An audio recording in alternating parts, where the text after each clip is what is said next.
I'd like to teach the world to bring experience to bear on challenges that we all face and problems we all share. I'd like to give the world a hug and shower it with love. We all can change the world we're in with lessons from above. Hi, welcome to another edition of HUGS, Hearts Uniting God's Spirit. And I'm so happy that you're here. It's such a blessing each week to have you join us. My name is Antiqua, and I will be, embracing you with Carolyn Jones today. But before we get to her and the amazing work that she's doing, I want to say thank you so much for the last year, or maybe even 2 years if you've been listening to this program, that you have shared our hugs around the world, that you have taken action to speak to our guests, that you have joined us on Facebook. It means so, so much to me to hear from you and to know you, and I know it means a ton to our guests. And I just want to thank you so much. It's our privilege and our honor to be able to put this show on for you, and it means so much to us to have and see it being shared on your social media pages and with your friends. So always feel free to share it more. We take that as drops of love. And, sit back, have a cup of tea or coffee, and just really enjoy this next 30 minutes because we have a treat for you today. So my guest today is Carolyn Jones, and she is an author and a speaker, and she has done a ton in the world through experience, and as a result of her experiences in life, she is passionate about sharing how she transformed from debilitating emotional distress to making peace with her life, and she is dedicating to helping others with their own personal journey and transformation through distress to peace. And Carolyn shares with her audiences her experiences from deepest despair and even suicidal thoughts, which I know can be challenging and hard, and far too often too many people can relate to that. So it really takes a lot of courage, Carolyn, to come on and talk to people about that and admit that. So I just want to say thank you so much for being here and sharing that. And she'll walk you through a series of metaphorical gates, which I just love that metaphor, that she walked through, that really opened her heart and her clients and people that she speaks with to grace, joy, and peace. Her nationally acclaimed book, Opening the Gates of the Heart, A Journey of Healing, forms the foundation of her presentation. She provides simple tools and guidance that can transport participants to a place where they too can learn to make peace with their lives. So, especially right now with the darkness, I live in Alaska, so it's really dark here, Carolyn, and we just, sad and depression comes in many different packages, and it's not talked about often enough. And so coming into a new year, into a new place, into a new life, I just want to say, I'm really excited to hear about how we can turn our light on and let go of these thoughts that are, I believe, more common than anybody wants to admit. So welcome. Thank you. I'm so happy to be here, Antiqua. Thank you for having me. You are so welcome. So your awesome book, Opening the Gates of the Heart, A Journey to Healing, was really brought by, as you said, like God's healing hand, His grace, in you and was stilling and showing you these gates. So will you just tell us a little bit about how God played a part in your book, how He is continuously working with you now, and let's just start there. Okay. Let me just say that I had no idea I was writing a book. I had no intention to write a book. What happened was, it was 2001. I had left my marriage and was headed on a road trip to San Diego.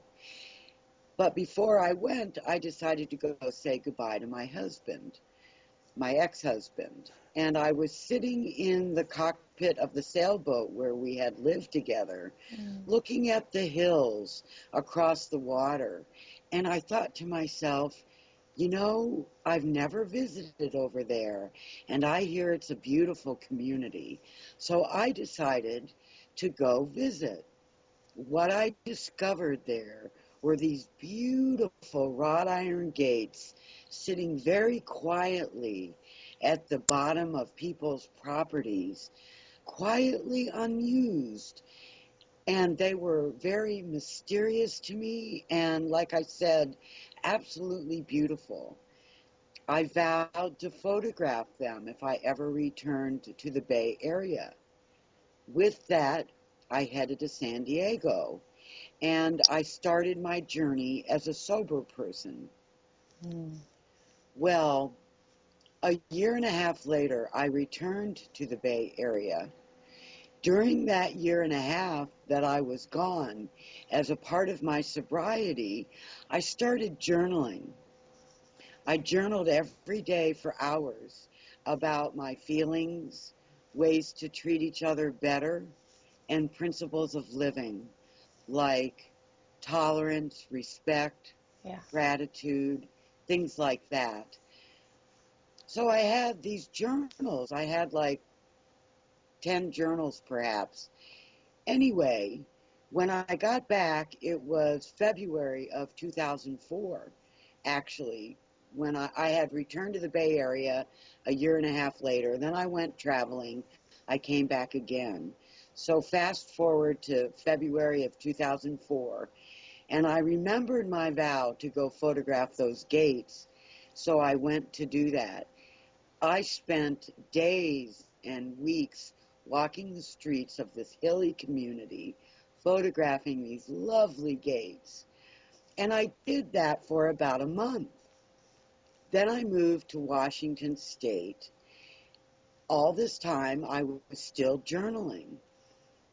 And one day in early November, I wrote in one of my journals something that described a gate I had just titled, because I was going to sell my gates, my photographs, to uh, um, art galleries.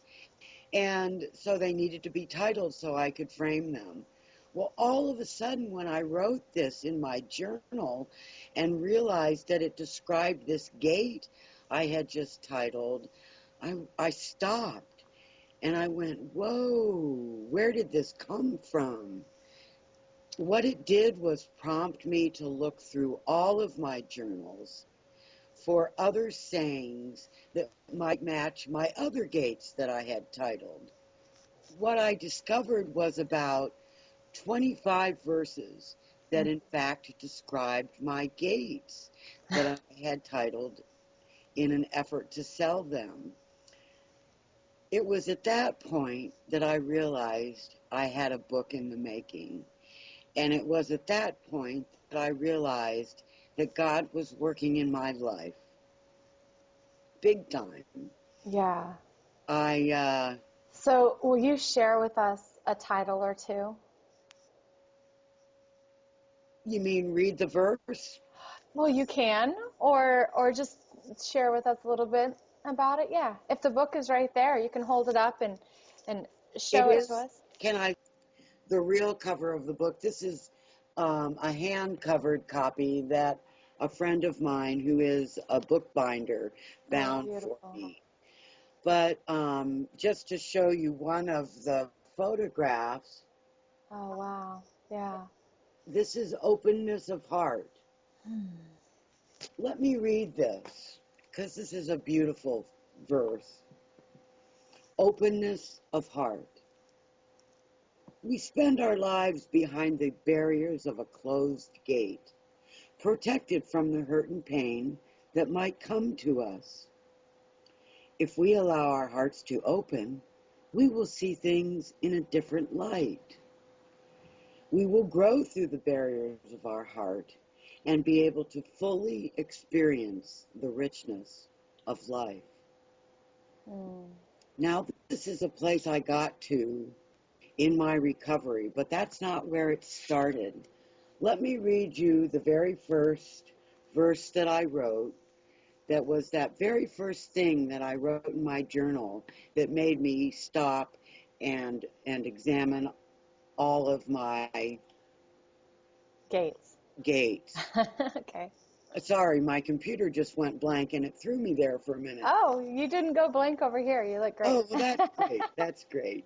Here is the verse that I wrote in my journal that started the whole realization that I had a book in the making.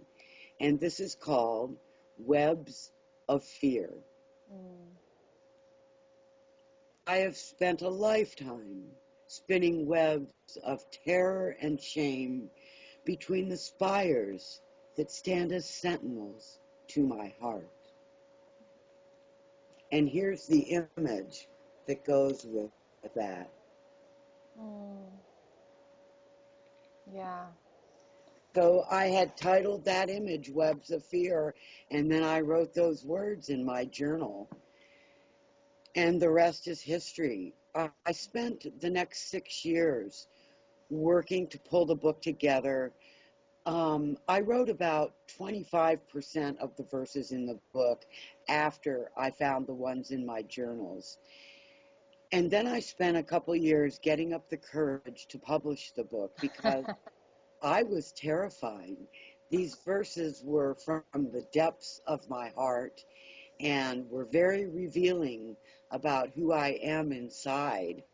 And I was terrified to have others read what I had written. Yeah. Well, I finally got up the courage with the help of a friend of mine and published the book on October 8th of 2010. And since then, I have sold it in bookstores, on my website, through Amazon,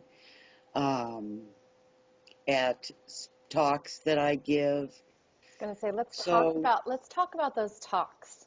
Oh, okay. Just a little bit, and because that's really the next or the current expression of the book and of your walk. So just to reiterate, so God first put you in a place where you had to choose you had to choose life, you had to choose to live a sober and connected life, and that led you to journaling. So I'm assuming that you tell people journal. That would be kind of step one of releasing the chains in your heart, or opening the gates of your heart, is just journaling and allowing that free expression to happen. And then God really brought you back to that gate or that place where the gates were. You know, he kind of showed you this is going to be your life. And then he brought you back to it once you were ready and rooted in him through your journals and ready for that expression. And now you've walked through the fear again through really expressing yourself, which takes a ton of courage. I know I keep recreating. I have the same programs, the same concepts, but I haven't known exactly how to verbalize them or communicate them. So I keep, God keeps stepping me up and giving me more and more clarity around what I teach, And so he kind of did the same thing with you. And he said, okay, now let's take it a step further and open your heart even more to be able to put this out to the world. And you just talked about the fear that you had to walk through to just publish your book. So being able to share your heart is with yourself by journaling. Follow that guidance and then share your heart with the world, which I know can be challenging. And now you're getting on stages and you're using the book to just connect with some amazing people, and not necessarily people that, have lived the best life, but really people that need the love the most and are in that shame. So will you share with us a little bit about what happens in these audiences and who you like to talk to? Okay. I like to talk to people who are having difficulty with grief. So people that are in the middle of grieving a loss of any kind. It could be the death of a loved one or a pet. It could be the loss of a job or a marriage or a friendship. Any loss. It could be a move from one location to another. So I talk to people who are grieving, and I also talk to people who are having difficulty struggling with anger and resentment issues. And I help walk them through some stages to reach forgiveness. Now, part of the forgiveness process is, in fact, resolving grief. And so those two go hand in hand. And what I do is I use my book as the background, as the foundation for my talks. And I divide the journey into 4 stages based on the book. The first stage is identifying the gates of your heart. So we look at things like fear and shame and grief. We look at those things in depth, and I talk about them in depth. Then we look at the keys to use to unlock the gates. These things are such things as gratitude, willingness, and those are 2 big ones to help unlock the gates of the heart. Then I look at pushing the gates open. I focus a large part in this section on a self-appraisal and how to take a look at oneself. So, and then identifying one's good points and positive behaviors and actions, and then looking at one's negative points and actions and behaviors, and inviting the audience members to own their negative behavior. Sometimes during that process, it's possible for someone to get to the point of letting go of a grudge because they realize that the whole issue was something that they started themselves. And they're able to identify that when they do a self-appraisal. Yeah. Then we look at how to live with gates flung wide. So how to live with joy and grace and peace. And so those are the 4 stages that I take people through in the talk. What I have heard from people is that they are inspired, that they are moved beyond measure, moved to tears, that they feel God in their lives, and they see where God has helped me in my life. A large part of my talk also, and my story, involves my recovery from an abusive upbringing, a physical and verbal abusive upbringing, and 26 years of drinking alcoholically. And I talk about that and that experience and the experience that brought me to my knees emotionally, which led me to sobriety. What happened was I was in a bad marriage for about 20 years. It was an abusive marriage, verbally abusive. We were just nasty to each other a lot of the time, and there was a lot of drinking, a lot of drugging, and it got to the point where the marriage failed. It had failed long ago, but I finally got the courage to leave. I then met a man whom I felt loved me very deeply as I loved him. And so I thought, finally, I found the love of my life. Well, I found out in a very humiliating way that he did not care for me. And I had thought so strongly with all of my heart that he cared for me deeply. And when I found out that he didn't, I lost touch with reality. I was unable to care for myself. I couldn't feed myself. Wow. I couldn't eat. All I could do was drink and cry. And I proceeded to do this for the next several months.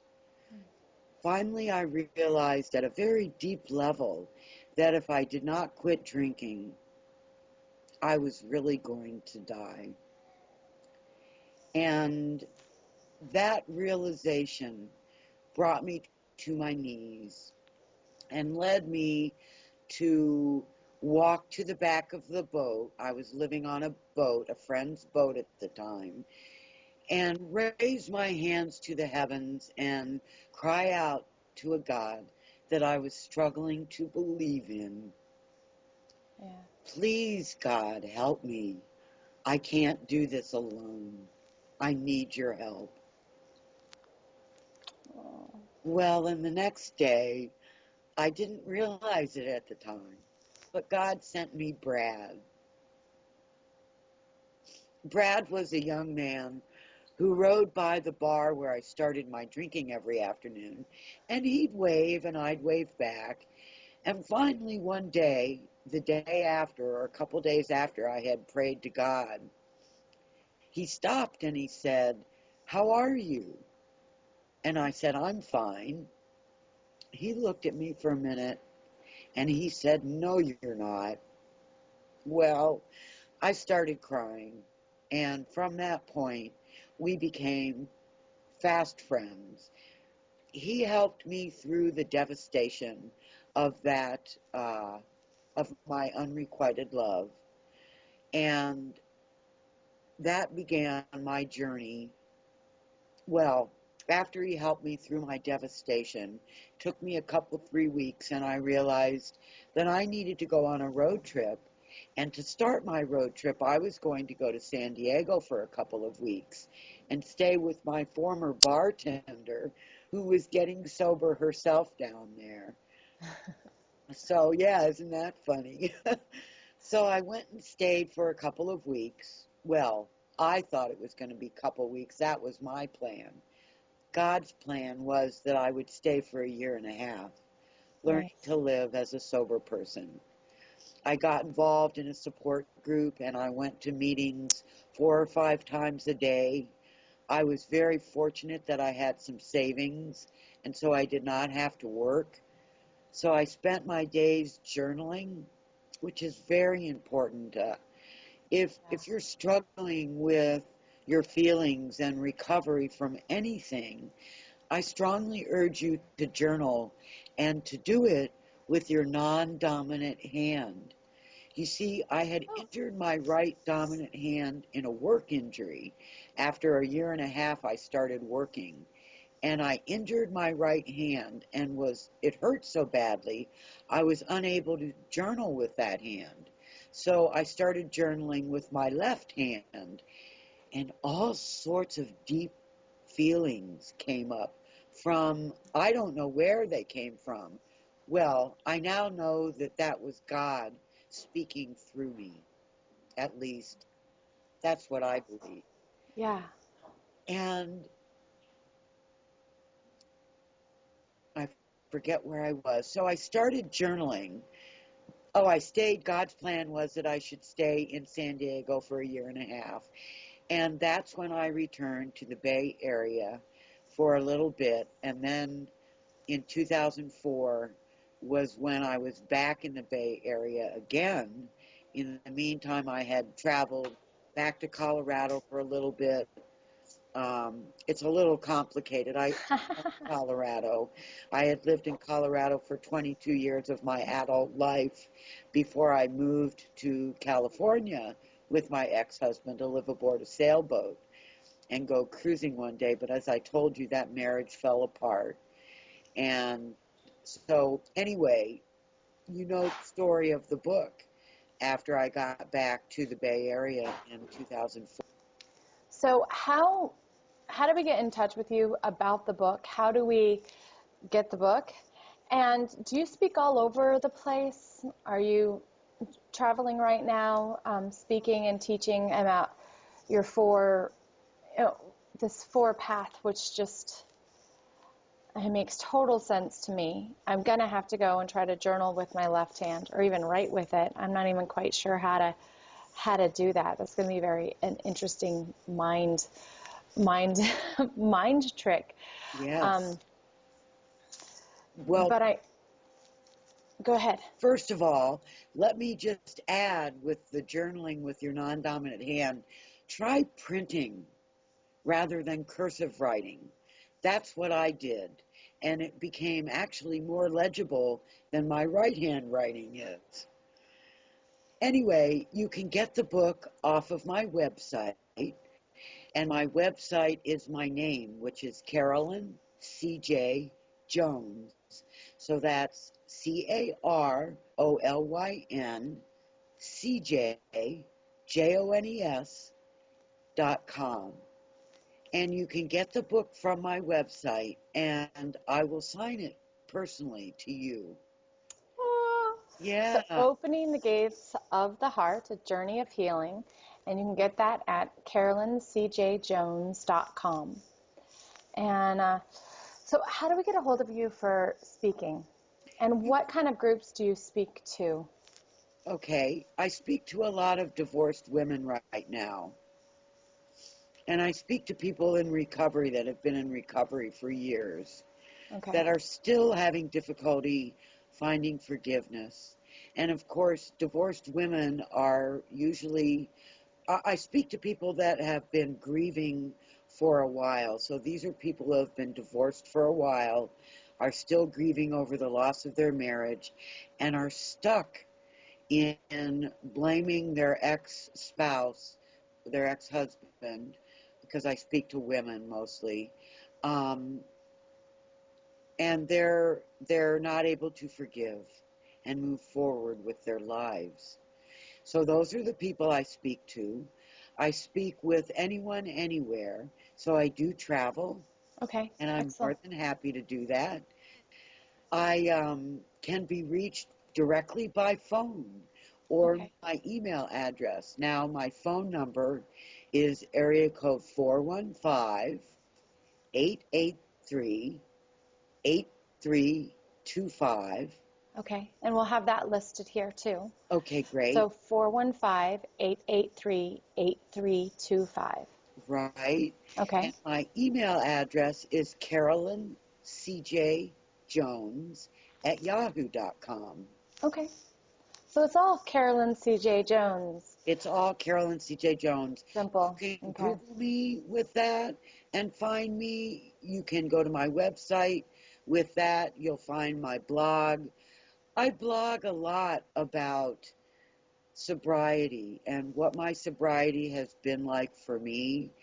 I blog a lot about how to find relief from worthlessness and hopelessness. Mm-hmm. I blog about how to get sober, how to stay sober, at least how that has happened for me.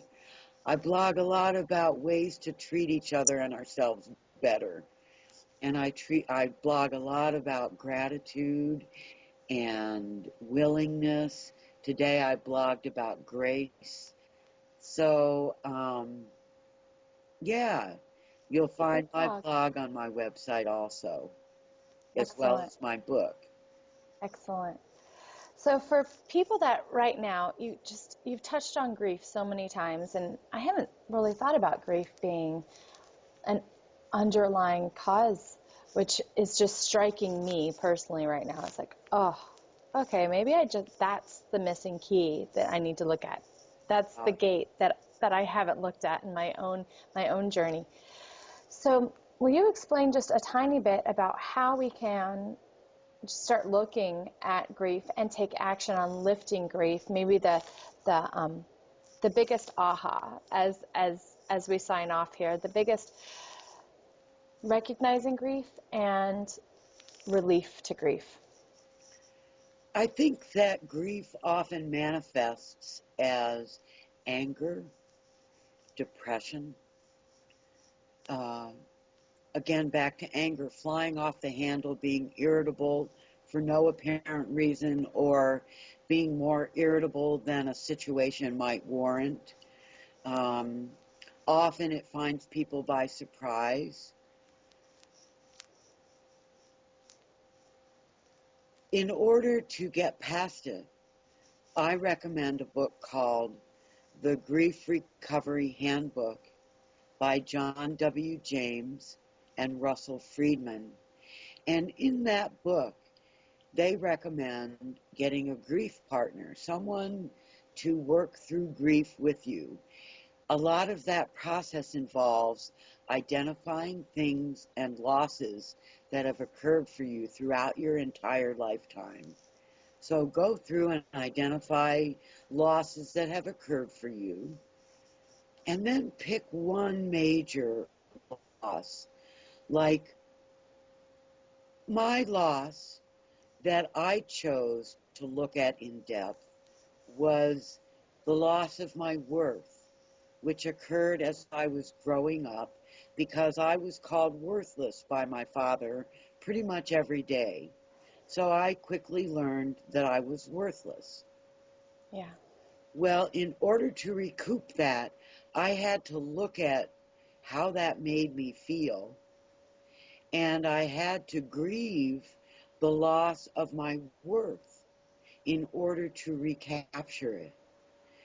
Once I looked at my feelings associated with that and how it manifests for me present day, and it manifested for me as depression Okay. and low self-esteem. And once I identified that, then the exercise instructed in the book is to write a letter to the person with whom that grief is involved. So in this case, it was my father.